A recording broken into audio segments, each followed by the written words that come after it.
Good morning. Good morning. We look rough. We just got out of bed. It's early. 9 o'clock on a good Saturday morning. You want to do this? Start it over. Please. He want to brush his hair, but look at my hair. I ain't got no makeup on. Got lashes on one eye. It's all right. So, we wanted to come on and do a quick review of the game Cashflow. So last night, we with two of our neighbors played the game Cashflow. We had so much fun. If you guys have not played this game, you need to get it. Some people think it's complicated, but it's not. Like, I think spades is complicated. I cannot play spades to save my life. But he never wants me to be on his team when it comes to playing spades. No. But so it's not really complicated, but it's like loads of fun though. So in the beginning of the game, well, let me say this first. What's the price point on this game? They run about $70 now. It used to start years ago when he came out with the original. You pay almost $200 for the game. So now it's roughly about $70 on Amazon.com, or you could probably go directly to the website that he has. Robert Kiyosaki. Yeah. Cashflow Industries, whoever the owner that he has it in. Yeah, so it's so much fun. But when you first start the game off, it comes with the board. You have these cash flow cards. So, like, for instance, last night, Tracy was the airline pilot. I was a truck driver. Kamar was the business manager, and Jerry was the janitor. So, and what was so funny was Jerry was like completely. He went through all the trials and tribulations of it was just like real life. He kind of gave up on it. Yeah, he was just like, forget it. Frustrated and really frustrated, which a lot of people are. He went through a government shutdown to the highest level. I'll say that. But you know what was so funny about this though is Kamar. He started off with more savings than you started off with. Yeah. He started off with $600 in savings. Kamar started off with $400 in savings. Now their cash flow was completely different. Jerry's cash flow was $600 and Kamar's cash flow was $1,600. And you would think, okay, well, he made more money than him. That's the reason why he ended up going through more issues in the game, but it's really not. Really what happened was he wasn't investing his money. He was saving his money, but he wasn't investing it. So then when he picked up these doodads in life that we go through, or you know, that some people go through or whatever in life, and say he wanted a new sound system in his car. He paid $1,500. Or it's one on here that children need braces for $4,000. His wife decided to go out and buy a food processor for $200. So you get hit with these real life things, but you're not investing your money. So the little bit of savings that you do have, it ends up being dwindled away. Another funny thing with this game is that when you first start playing the game, a lot of people want to be the doctor or the lawyer, thinking that, yeah, the doctor or the lawyer makes more money. They got more expenses. But they got more expenses, though. So the doctor's kids is going to private schools, living in big houses, driving big cars, expensive cars. I'm kind of speaking on our experience. Got people cutting your grass. Got people coming in to clean up. Got people. So you got all these expenses and everything because you live a different lifestyle. A doctor and attorneys live a different lifestyle than, say, a janitor. So it's much more difficult to get enough passive income to cover the expenses that you have. So that's the key to the game. To get out of the rat race, you have to build and generate enough passive income, meaning income that you get, that's making money for you while you sleep. So income that you don't have to do anything and you're receiving it, such as rental income or businesses that you don't have to be there every day, et cetera, et cetera. So it's fun. It's loads of fun. Something else that's different with, because the cash ledger in the other game? No, they didn't have the ledger because they had money like in Monopoly. Yeah. So they got rid of the cash, and now you just have a ledger, which is true. I mean, how many people actually pay their mortgage in cash, you mainly not even writing checks hardly anymore. It might be automatic drafts or online transactions. So you got rid of all the cash and you just operate a ledger. And I think this is good. I mean, I've got a finance background, and worked in capital markets, now management consulting.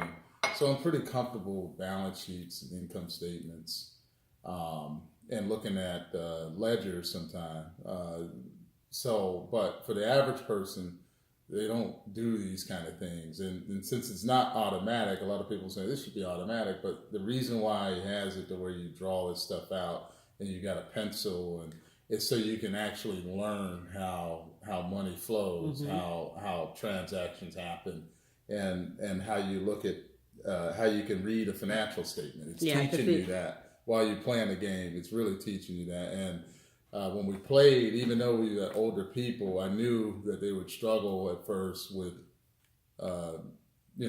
doing this, because the average person doesn't put together financial statements or know what the financial statement says. Right. And as the video says, this teaches you, this is what your report card is on a financial basis. It's not A's and B's. It's how many assets you got compared to liabilities, how much income you got, how much passive income you got.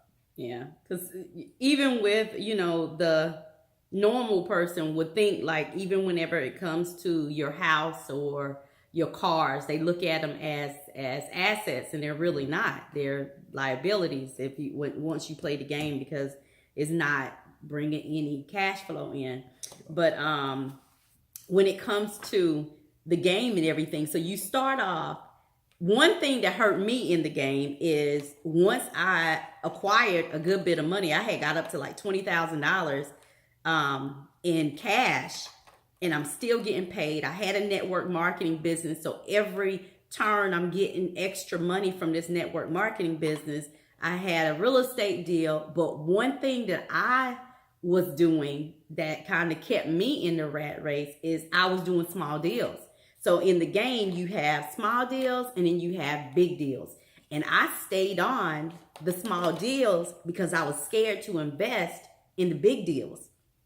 So there's another little trick or a little wake-up call in life, because sometimes you can play too small and you're not investing your money in larger things and things that's going to make more of a cash flow.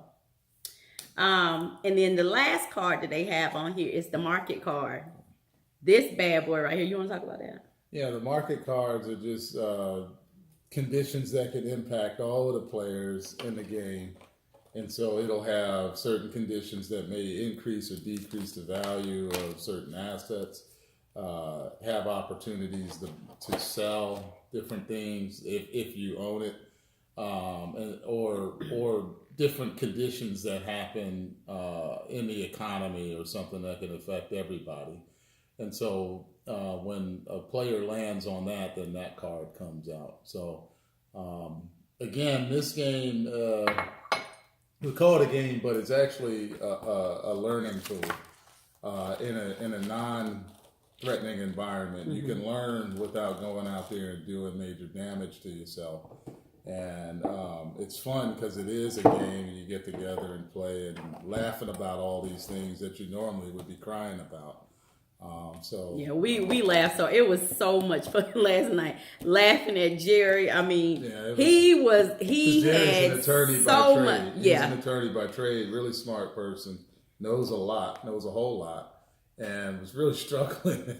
he was struggling so hard. He was just wrote. But see, the thing of it is, certain things, of course, it's a game, so you're it's meant to have fun, but it's like a wake up call too, because it's like, okay, he was literally just stuck, and then he would roll the dice.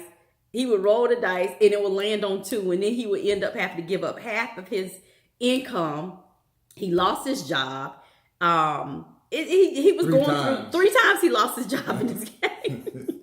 3 times. Having Having kids, all kinds of stuff. kids. he was spending money that he did, that he didn't have to spend. Now, in real life, he probably, I know for a fact, he wouldn't have done those things because, like I said, he's a very smart man. He's a lawyer by trade. He had just got his job back, and he landed on the doodad space that said bought dinner for people. Yeah. But so how many times have you seen somebody do that? They lose their job, they go through a hard time, and then as soon as they get their job back, let's talk about tax time. That's a prime example of what Jerry was going through last night, tax time. So you know how with tax time, when people, it's like the Christmas of all Christmases, because a lot of people, whenever they file taxes, they get good money back. Like they'll get like sometimes $2,000 to $5,000 at one time, but they're not investing their money, or they're not putting it in a way where they can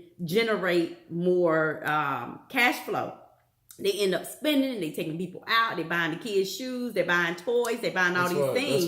That's why the government gives right. These, for certain folks, especially in the low income area, because they know they're going to spend that money anyway. Yeah. And so that helps the economy as people spending money. So these tax refunds that people get, and really it's your money, you only just you overpaid or something like that, or in some cases where people didn't pay, getting this free money, they do it's not really free, like they know they're going to spend it.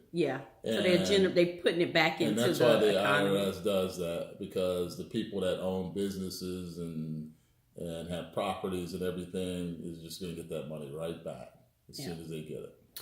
So I just wanted to come on and do a quick little video about that. Like I said, if you do not have this game, and it kind of like, if you think of the length of the game, how long it takes to play the game, think of like Monopoly. You know how Monopoly can kind of go on and on and on. It's about the same thing, but it's loads of fun.